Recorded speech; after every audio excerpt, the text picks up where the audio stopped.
going down is much more of an issue. You need certain maybe machonat kanim. It's better to have these things. So, but to go up, place can say it's much less of an issue. To go down is easy. Going up is our difficulty. I live on the 5th floor. It can be hard sometimes, right? Is there a difference in going up and down? Yeah. So there's 3 opinions we're using the Shabbos elevator. That's like with the axe coming up and coming down? With Slightly similar idea, but different. So there's 3 opinions. Opinion 1 is that Machmer, it's always also. It doesn't matter what, I don't know what, Gzeira, always also. The other opinion is that it's always mutter going up and going down. Both is mutter. The third opinion is that, and this is the most muslim opinion, is that going up is not a problem, going down is the issue. What's the difference? When you go up in the elevator, it's just the elevators all have these like big counterweights. You step in the elevator, what's pulling you up is just the weights. Nothing happens, right? That's where the elevator doesn't do anything. You step in the elevator and the weights are pulling you up. When you go down in the elevator, it's actually the motor has to counter the weights, right? And so if you're standing in the elevator, so basically it has to use more grip to stop you going down. Similar to going up and going down. Actually, yeah, you're right. That's the idea. When you're going down, you have to use more power. It's basically holding the weights. It shouldn't go down. It's got a motor making it go down against the weights. So basically, when you're going down, it's got to like play a lot more. When you're going up, the weights pulls it up, and that's it. When you're going down, it's got to grab, it's got to pull and push. I don't know what. But the other way, actually, it accomplishes that. So if you have a hechsher, so there's no problem going down. But I use it going up. Okay. You have a hechsher? We don't have a hechsher in our elevator, but it's less of an issue going up. You don't need one for going up. There's definitely much less of a problem going up, right? So. No, it's also an issue of the ladies. No, they all. Your elevator stops at every floor? Yeah, so that's the thing. I wanted to change this is where the Chosh Mishpah kicks in. I want to change it, that it shouldn't stop on every floor. At the moment, it stops on every floor going up, it stops on every floor going down. So that's the worst. Let's say I come to an elevator and it's on floor 1. It might start going up. It has to go to 5, to 0, back to 5. I've got to wait 15 floors. Each floor's half a minute. Plus it waits downstairs for 3 minutes. So it could take me a healthy 10 minutes to get home, right? As opposed to just you come there, straight up to 5. Either it should go to 5, 4, 3, 2, 1, 0, 5, 4, 3, 2, 1, 0, 5, 0, 0, or go the other way, 1, 3, 4, 5, 1, 3, 4, 5, 1, 3, 5. But the guy, the Vad by it, right? I was going to say you should volunteer to be the Vad by it. I did. The guy doesn't want to leave. So for a year and a half, I've been asking the guy to change it. A year and a half. Now listen to what he says to me. I'm in Kailal. I don't have time to deal with this stuff. So yesterday was like the end of the straw. I told him, okay, I'm going to sue you personally. That's it. You're not changing. I'm going to sue you personally. Right? I got everyone in the building to sign they don't mind it being changed. He said, well, I mind it being changed. I was like, oh, man. Listen to what this tzaddik said. I said to him, I told him, listen, you're a Russia. Sorry to say, but I've never spoken to someone so evil as you. For a year and a half, I'm telling you I'm suffering, it's causing me problems, and all you say is, I don't have time, I'm in Kailal all day. I told him, if you're in Kailal, the halacha is you're learning, right? This is halacha l'maisa. How do you know when you're supposed to learn or do a maisa or do a mitzvah? Why should I shake lulav? I'm learning Torah. So the answer is, if it's a mitzvah that's come, there's a chesed. Someone's dying outside your building. You can't say, oh, I'm learning, we're learning Chosh Mishpah. No. The whole point of the Torah is to keep it. And if no one else can do the chesed, if no one else can do what needs to be done, then you have to close your sefer and go do it, right? Now, the Taz says you might get more schar for sitting and learning than for doing the chesed, because Torah is the biggest mitzvah. But if a chesed comes up, if something comes up that you've got to do, an old woman being run over, you've got to help her. I'm learning, I can't help. So even though Torah is more important, you get more schar for learning Torah than doing chesed. Still, if you don't go and do the chesed, then the Torah is worthless. You're not learning Torah, you're learning Anubah. It's French you're learning. You're not learning Torah. So I told him for a year and a half, he said you're in Kailal. So you should have, day one, you should have closed your sefer and dealt with this. It means your Torah is worthless. I told you your Torah is worthless. It's obviously a joke. Because for a year and a half, the guy's suffering, and you refuse to take care of it. And you refuse to tell me why. You haven't given me one reason, you haven't done anything about it. Oh, yeah, it's like, I'm too busy. So... And why don't you do it? He is against using it, but it's not his business. It's not his choice. No, so that's why. This one... But the thing's anyway using. So I said to him, okay, so you don't do it. I'll do it. Tell them I'm going to call them up and take care of it. I called him. I said, no, he's got to call up. He's a Vadbayit. That's not the point. The Call Shabbos up and elevator say you're him. the thing is being used. He's going to call up and say he's against it. So after having called him a Rosh and Marusha, and he doesn't know how to learn, he has no idea what. So he says to me, okay. I said, what's bothering you with the Shabbos elevator? So he said, what's bothering you with changing? He said, well, it could be that someone in the building is against using Shabbos elevator at all. And then, if one guy's against it, so we don't have to have a Shabbos elevator at all. I said, that's not true, that's not the law. The law of the land, and this is where Din of the B'chut kicks in. The law of the land is that if people in the building want a Shabbos elevator, you have to put the Shabbos elevator on. You have to install a Shabbos elevator, even. If 5 people in the building want a Shabbos elevator, you have to install a Shabbos elevator. The people that want it have to pay for it. The people that don't want to use it, they don't have to pay for it. So I said to him, okay, if people in the building don't want the Shabbos elevator, it won't stop on their floor at all. No problem. If they want it to stop on their floor, you chip it for the chashmal. He said, look, you're the only guy using it, you should be paying for the whole Shabbos elevator. I have no problem to pay for the whole Shabbos elevator. I'm not paying if it to stop on every floor, though. If they want it to stop on their floors, this is where the Chosh Mishpah kicks in. I said, I don't mind going Knisa Chamesh. Whenever I come, I'll be home 1 minute. You want it to stop on every floor, but I should pay for that privilege.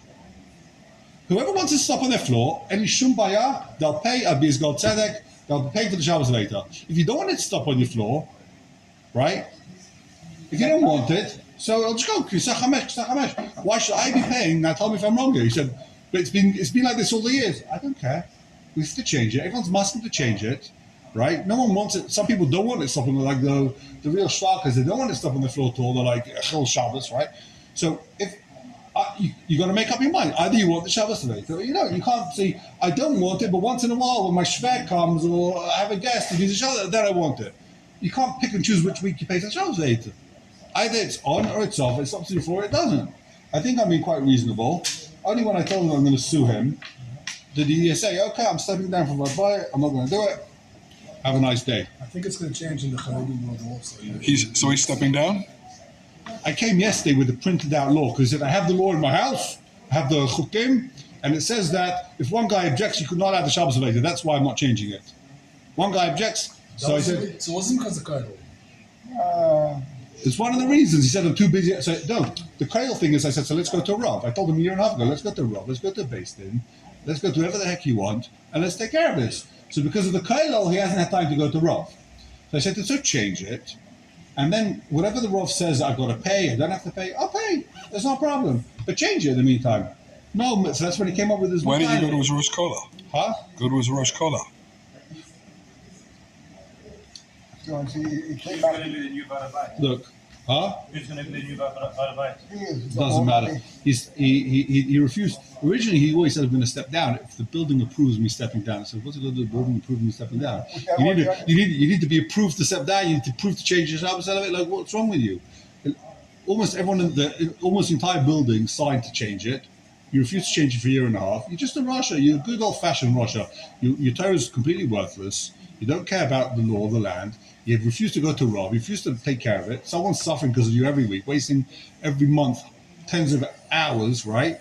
You're just a good old-fashioned Russia. What floor does he live on? He lives on the 4th floor, but he doesn't use it. You're a good old-fashioned It's going Russia. to change now. All these big buildings, They have to use it. Yeah, it's becoming more normal All to the use buildings it. I've been to, it goes to the top straight, then one by one to the bottom. That's Right. standard practice. It's actually less lechatchila to do that because going down is more of an issue than going up. But not right? only a lot, I'll be convenience. Convenience. Once at the top, whoever wants to go down, goes down. Yeah, you go down in a second. You go to floor 5, then you walk down. You're there in a second. You have to wait 30 seconds for the door to close, another 30 seconds for it to go down, another 30 seconds for the door open. It takes about roughly a minute each floor. So it makes sense to go up to the 5th and then go down. My building has 4 floors. I live on the 4th floor. It goes straight up the 4, And then and then 3, 2, 1. and then down. So I walk. I take the steps down. That's what happens in I every walk building. down. That's what happens in every building. That's what's normal happens in every building. And that's what everyone signed for me to do. Everyone said, we don't want it to go only 050505. We want it to stop on our floor. We can go 5, 4, 3, 2, 1. Now the Bechsharim now are a lot more, not better than they were 20 years ago. I don't believe that Shem B'chal. I'll tell you why I don't believe that Shem B'chal. I've called them up several times. They refuse to tell me what exactly they do. The guy that started the whole Heksha business, he spent 16 years trying, this is what he writes, and you go to his website, he spent 16 years trying to find a way to puzzle the elevators. That's what he writes. He didn't like Shabbos ladies b'chlal. He spent 16 years trying to work out why they're also. And he spoke to every elevator company, Chashmal companies. He traveled the world. He spoke to professionals and experts. This is what I just don't trust such a person. No, It's like my grandmother told me, he shows he ate the chareda. Says why? Because they're gonna him. If they're charging twice the price for chicken, it means they're just gonna him. So how can you trust them? The chicken's kosher, huh? Summit. Yeah, it's Summit. Summit is, they'll tell you exactly what they do. I called them up. I called up the other Summit guys. wouldn't tell you? No. I called them up. What do you do? What's wrong? You spoke to the wrong guy. I spoke to them once. Okay, cool. I'm sure these people have a lot of people work for them. I'm sure that there's people there who are nice and will explain to you what they're doing. I just don't trust anyone that spent 16 years trying to puzzle something. He writes himself. This is why he writes. I spent 16 years of my life trying to find why these But he elements wasn't are matzlich. He was. Eventually he said, I found the Issa. Now listen, Reb Shlomo Zalman writes black and white in the Sefer. It's mutter to use a Shabbos Haveli going up and going down. You're saying that it's changed since then? Prove to me it's changed. Bring a raya. It changed for the better. It's changed for the better. Reb Shlomo Zalman writes going up, going down is mutter. Then he writes, you want to be machmir going down. Going up is for sure fine. That's what Reb Shlomo Zalman writes. Rav Moshe writes going up and going down is fine.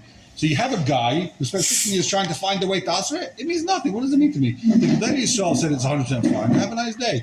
What do you need to... You found some guy who tried to find the psal, tried to prove the Gedolim wrong. Also, the super Chareda in Yerushalayim, Shabbos Charedas, in Bnei Brak, they don't.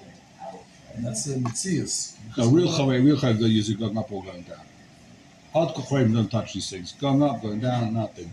I tell you, Ma'aser Shahir with me, I was in China. I was on there they have these buildings. You know, like people think America, you go to America and there's skyscrapers in New York.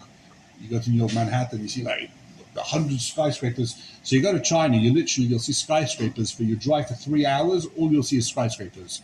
It makes Manhattan look like, Ramat B'Shemesh. I'm not, please show exaggeration. The 5th biggest city in China has more skyscrapers than the whole of America. Forget about the biggest. I was in the 2nd biggest city there. But the 5th biggest one has more skyscrapers than the whole of America. So you stay in a hotel. I was on floor, 75. The hotel starts on floor 50. This is a hotel right next to the Chabad over there. So they said to stay in that hotel, that's where it's the nearest hotel. They know what Jews are, and you'll be okay there. Even though it was they barely knew, So I come to the hotel, right? There's no Shabbos elevator. Well, okay, I'll wait for the elevator will stop on my floor. I'll get in. Now, I was going to use the steps, but the steps have got these lights. I checked before. As soon as you open the door for the steps, every floor you go down, lights go on.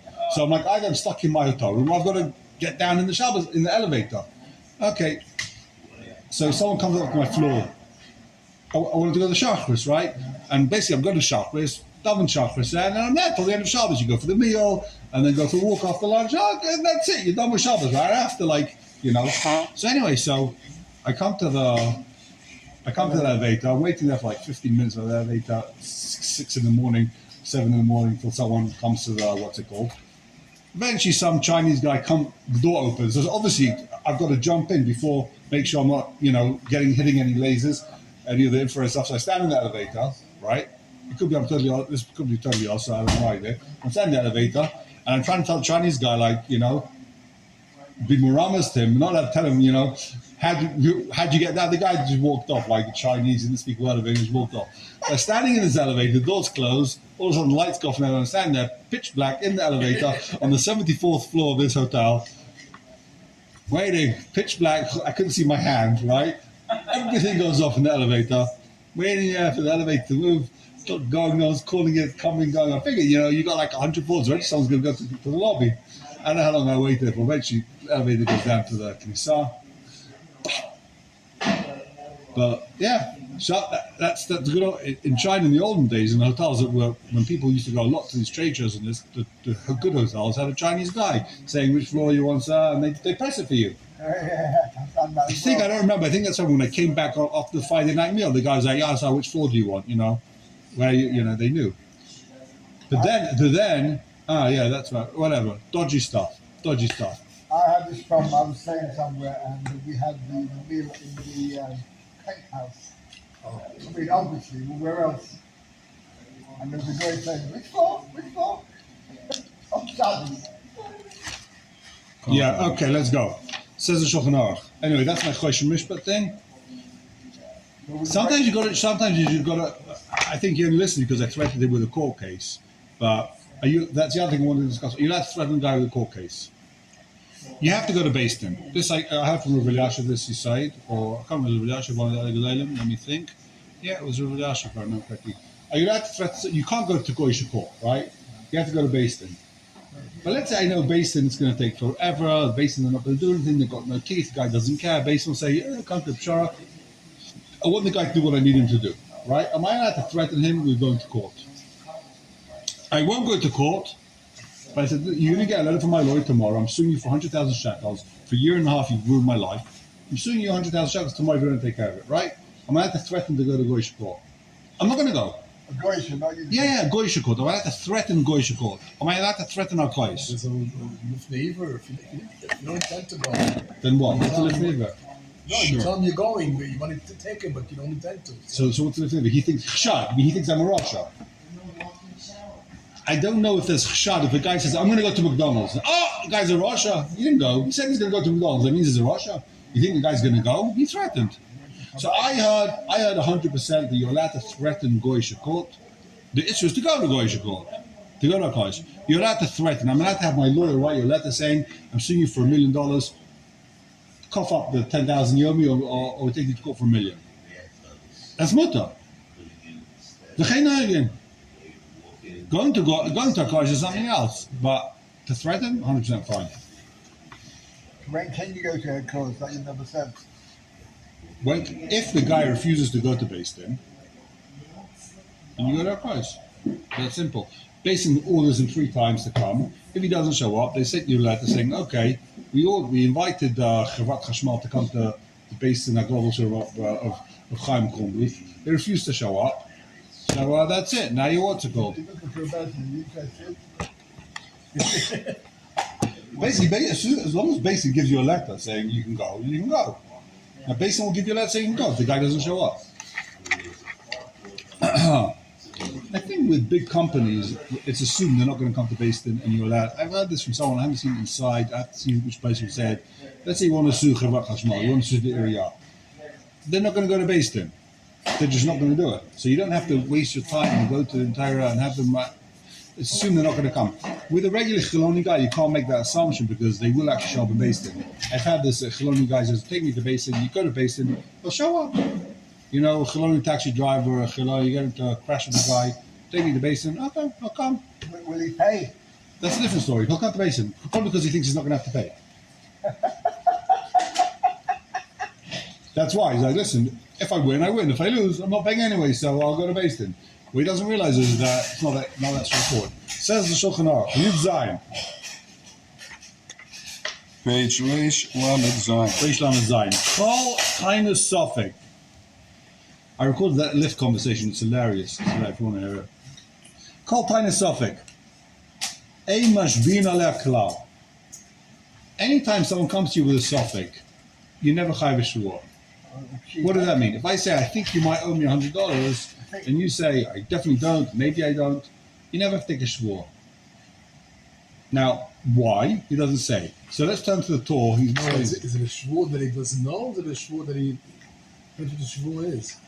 If I say, "I think you owe me $100, I think. Yeah. I'm not sure, I think you owe me $100. You say, "I definitely don't know you, maybe I don't know you." Either way, you don't have to take a shvuah. Yeah, whatever your claim is, you don't have to take a shvuah. If I didn't come with a bari, you don't have to take a shvuah with a shema. So turn to the Torah. I actually want to see here. Where is it? That page. It's on Yud Zayin, Torah in Yud Zayin. It's on page Yud Ches. Page Yud Ches in the Torah. What's going on over here? It says the Torah. It's on page Yud Ches. On page Yud Ches, it's 2/3 of the way down. It says in the Torah, "Kol Tainus Sofik ein mashpi'in aleh klal." Ketzad, I think you might have $100 of mine. I let you $100. I don't think you pay me back. I'm not sure. I don't remember. The other guy doesn't have to make shul says. So the guy comes to you and says, let me spell this out clearly, by the way. Guy comes to you and says, "I lent you $100. For sure. We both agree. I don't remember if you paid me back. That I don't remember." So whether you say I definitely didn't pay you back, whether you say I don't know, you don't have to make a shavua. Either way, you're potter, you go home. Now let me ask you a question. What happens if I come to you and I say to you, I think you're the guy that stole my watch. I think. It was just me and you in the base of measures. I put it down on the table. Can't be 100% sure because maybe someone else came in when I didn't see. But I think you're the guy that stole my watch. Do you have to take a shvur that you didn't? No. Why? Same thing. Tiny Shema. What if it's Rudlaim Udova? I can't be 100% sure, but we both know it was you. I'm convinced 100% it was you, but I'm not. I don't know. I'm convinced, but I don't know for sure. I can't take a shvur as you. It's not like I saw you taking it, but there was no one else in the house. I put my watch down, all of a sudden the watch is gone. Right? Take a shvur, it wasn't you. You were flying the dog, but you have to take a shvur? Also not. So it's either it's no, because you're not vadai. So let's take a look in the Shulchan Aruch, in the Beis Yosef. Says the Beis Yosef, Yud Zayin on the left, middle paragraph on the left, the inside column. Call tiny suffix. Kosav. Yud. It says Yud Zayin. Letter Yud Zayin in the Beis Yosef. It's got a 21 next to it. Yes. Kach Kosav Arama Peg Echad Metaymin Nitun, the Kosav Arava Magid. Dovazer Muskum Mikola Paiskim. Everyone agrees with this. You want to know something that everyone agrees with? Here it is. Here you found it. The one thing no one's chelik on. Basically, this is where they got it from.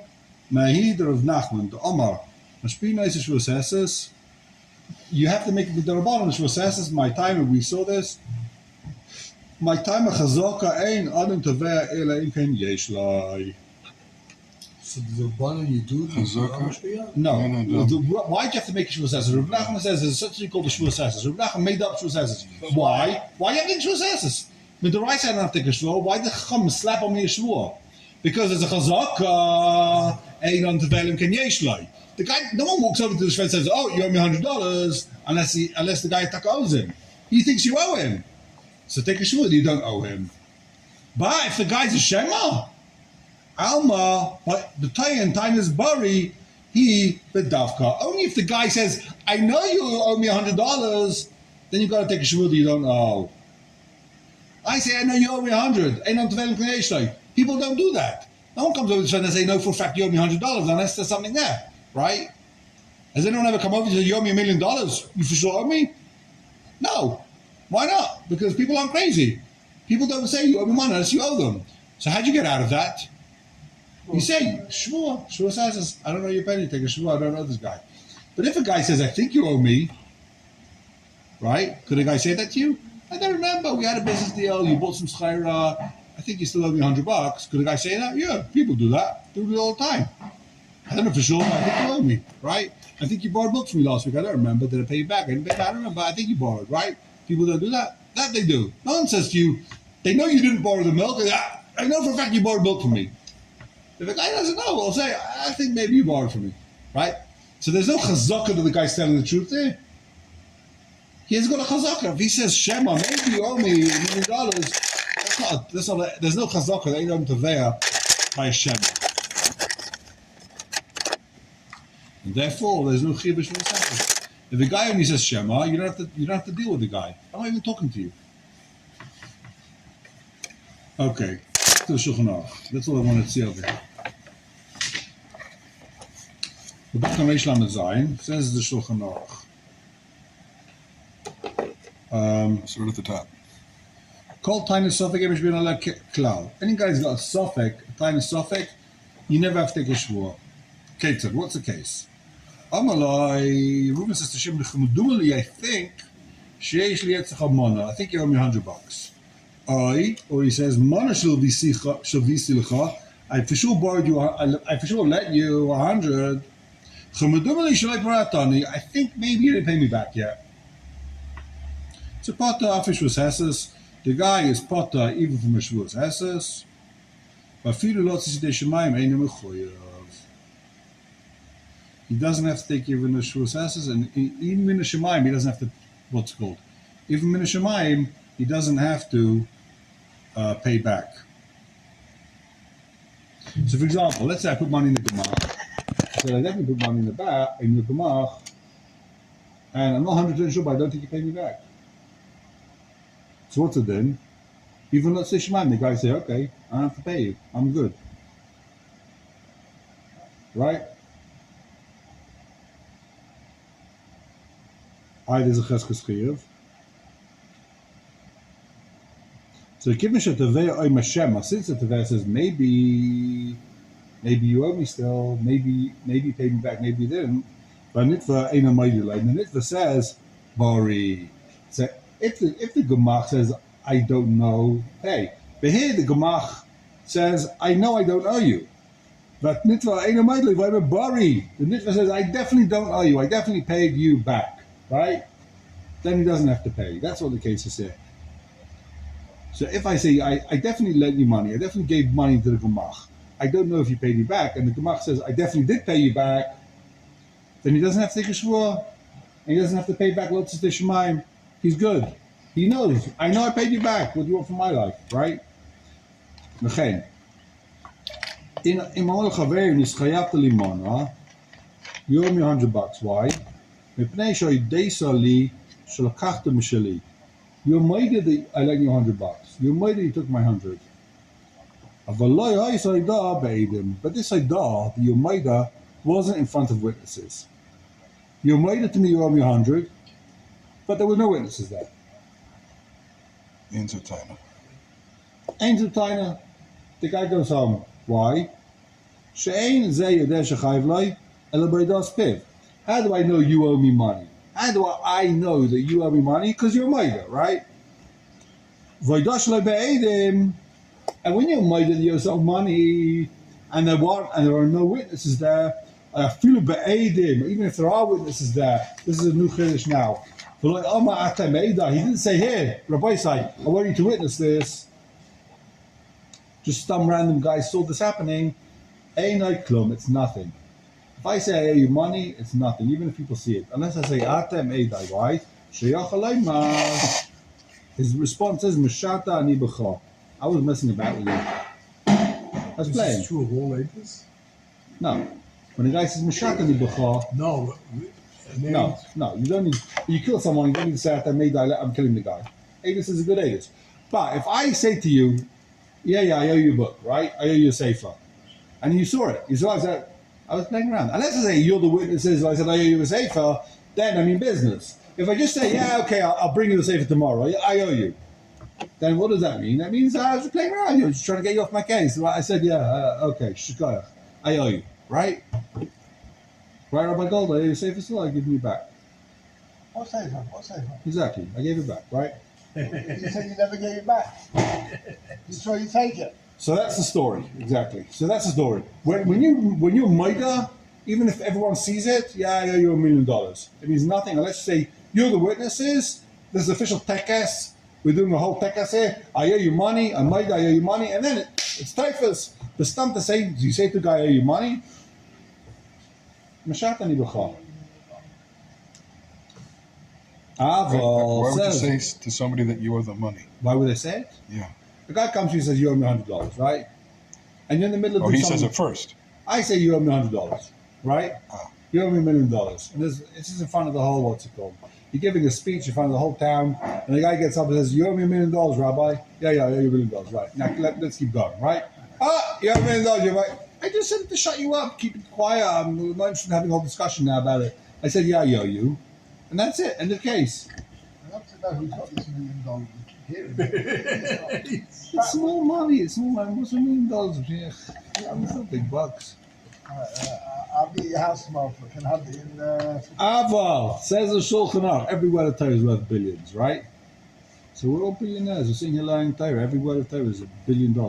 Would you sell your schus for coming to share for 10 minutes for $1 million? If you would, you're crazy.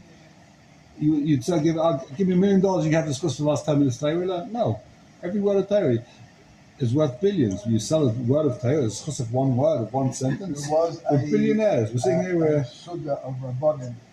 And Rabbi Chaim Vital, right in the name of the Arizal, you say for the people say that anyone who doesn't think his wife is well, is Hey! Baruch Shekabanti.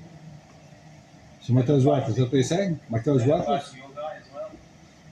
Yeah, we don't pass that result. It's fine.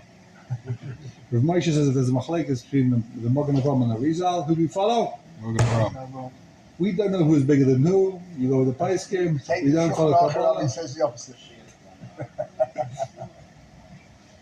So- there was a Sifas Rabbanim, and some Sifas says to Rosh Hashanah, you can bench.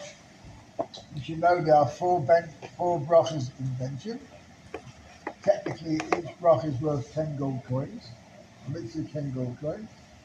So you again take 4 gold. So what do you do? Those 40 bucks. reserve? I'll take the cash. Right, so yeah.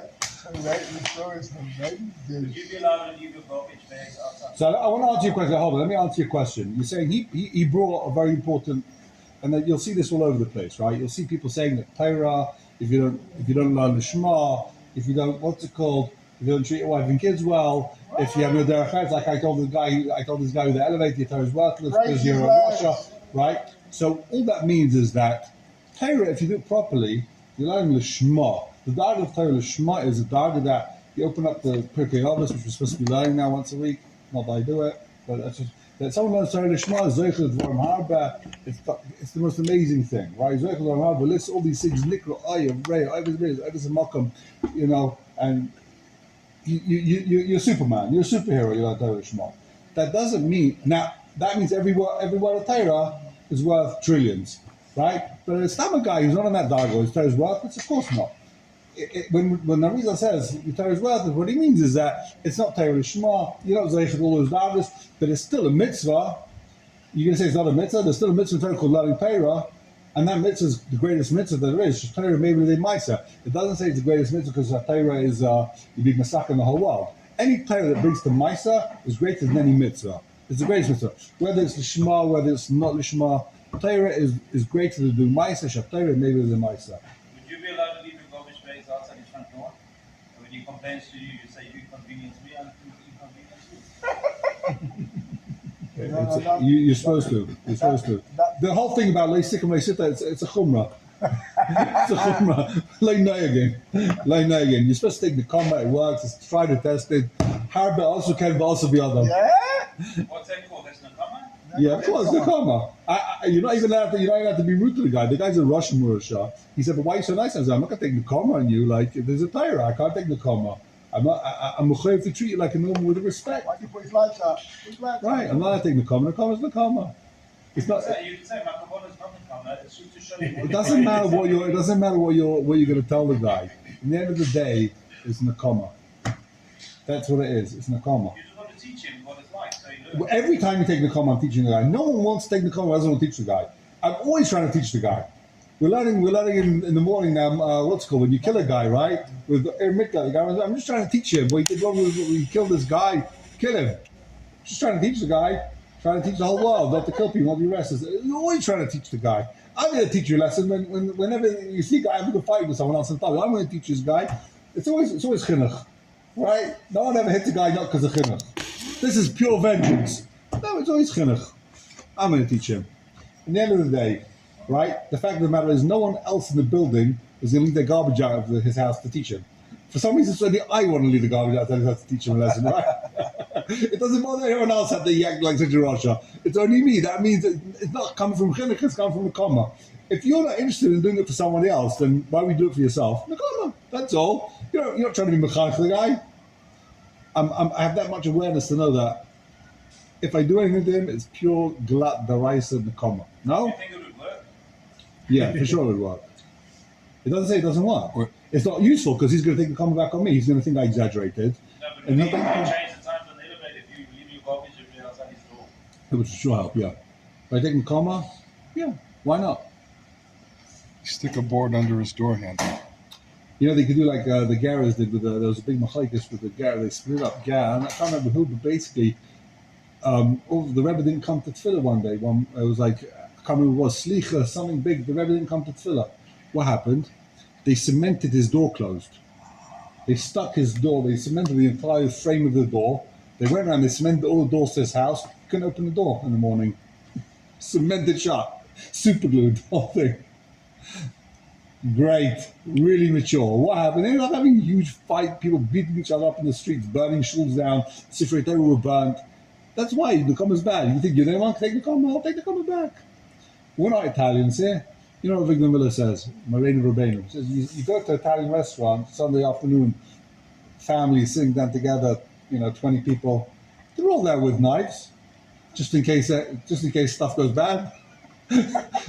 Right? They'll see their knives. You ever had a Jewish barbecue in the afternoon? Everyone's there with a knife. It's like, how can you compare? It's like to even compare Yidden to Goyim. It's like you have to have your brain examined thoroughly. He says you hear 3 ambulances coming down the street at 3 in the morning. You know what it is? You hear a bunch of ambulances, 3 in the morning. You know what it is? It's a Puerto Rican wedding. It's what? It's a Puerto Rican wedding. Oh. That's all it is. These things end up violence. We're not like that. Don't take the comments. Even though you think it's best that I should take the comma and I'll get the elevator so that, believe me, it doesn't work like that. Don't take the comma down. Huh? If you're doing it because of chinuch, then 100%. If you're doing it because you want to take vengeance for him, then it's also a problem. Can you take the comment now? It's fine. You like payment? No. You're my shliach. I want you to be my shliach to put the garbage out of the line. No. Anyway. Why do you need a knife to go to a kosher restaurant? And maybe you worry about the steaks not. Exactly. Regala. I remember I was trying to do a tivluch for someone, a very rich guy. I don't do tivluch normally, but I happened to see a nice house, and this guy told me he's interested in the house. I said, okay, let me show you. I've got a thing. I'll do a tivluch deal. Okay, the guy just made aliyah. Rich American, and it's a big fancy house. And basically, he was quiet the whole time. His wife was walking around bashing Eretz Yisrael and bashing Jews, and Jews are so crooked, and they keep changing their opinion. We almost closed on this house, and they changed. It's impossible to work in Israel, in America. The Goy never dealt with this. You should manage talking Lashon Hara, So I said to her, I said a line which the husband cracked up and said, I'm also anti-Semitic like you. Basically, that's what I said. He laughed, right? Don't think I'm with you and whatever. I'm not going to say who, right? Certain anti-Semite. I'm with you and certain. I'm not even mention his name in basic measures. Like Kilo, I said, I'm with you and some Yimach, right? But then I said, you work with Schwarzes in America, they're so honest, so they would never treat you like that, they never lie. We got advertised the house has got a garden. It wasn't a garden, it was a porch. She's like the smallest, jumping on every little thing. They advertised the garden, it's not a garden, it's a porch. It's a patio. So put grass in there, and he's not done that's what your issue is. Anyway, so I said to her, this is true, this is my shirt. Have you ever seen a Jew mug his mother, put on a mask, take out a shotgun and mug his own mother?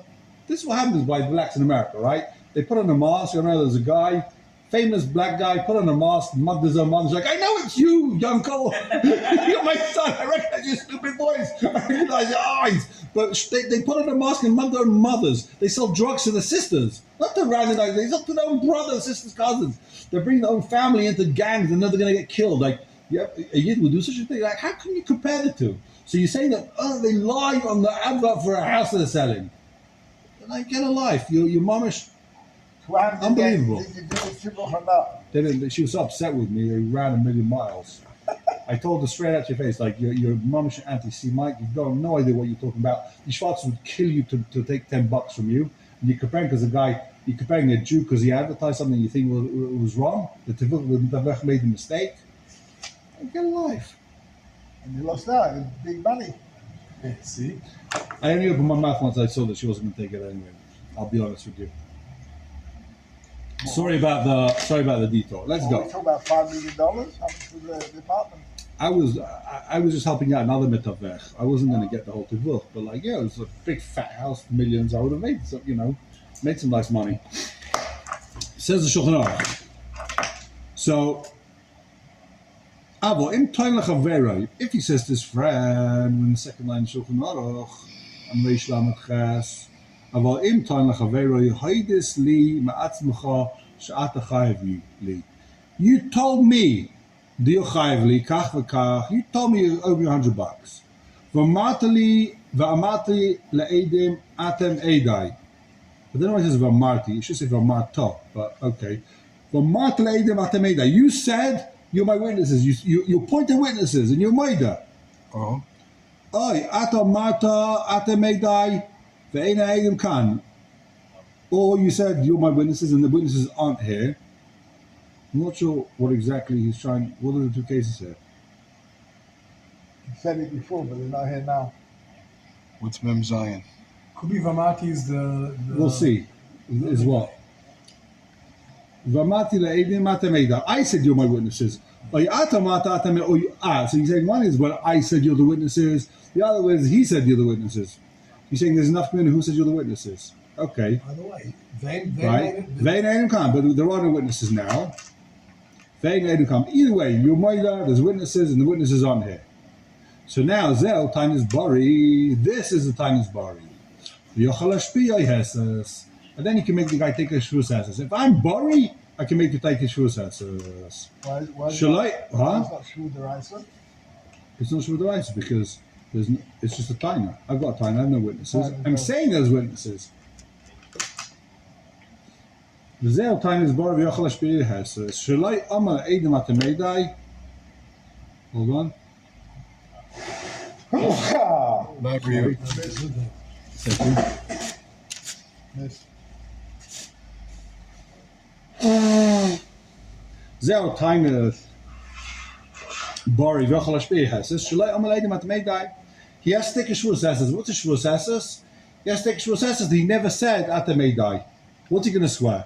I swear I never said atamedai. You're right, I said it's yours, but I never said atamedai. He said, he's going to say, I swear I said atam shmeidai. I didn't say eidai. If I would have said atamedai, then you got to pay. Or you could think Shvus says the whole thing's fake. I never said atamedai. I never said, oh, you money. You're lying about everything. All he has to do is say, I never said atamedai. V'im yavchenu.